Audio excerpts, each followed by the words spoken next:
So far on Monday morning, it very much has been calmer.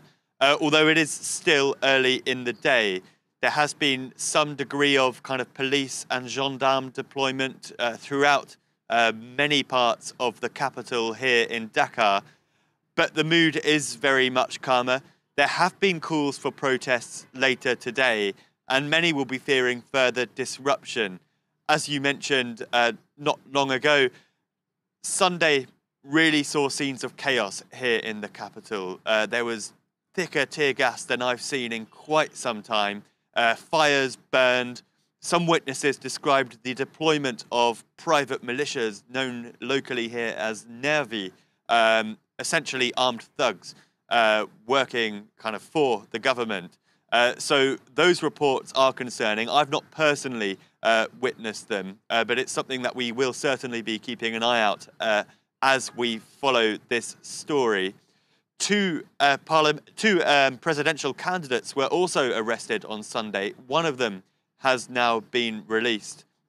Meanwhile, a major national broadcaster has had its broadcast license suspended for its coverage of Sunday's unrest. Sam, what's the end game here? I mean, is there any end in sight for what's happening in the country? Well, potentially there is.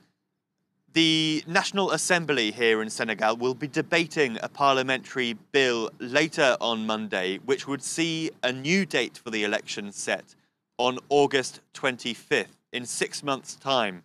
This bill would also allow the President Macky Sall to remain in power until then. So it's unclear whether that will go some way to actually appeasing the mood here in the capital. Many people are angry at the fact that the election has been delayed in the very first place. The opposition parties have, for the most part, denounced this parliamentary bill. But people that we spoke to on the streets of Dakar over the course of the weekend were very keen for an election date to be set. So we'll really just have to see whether that does go some way to calming the public mood.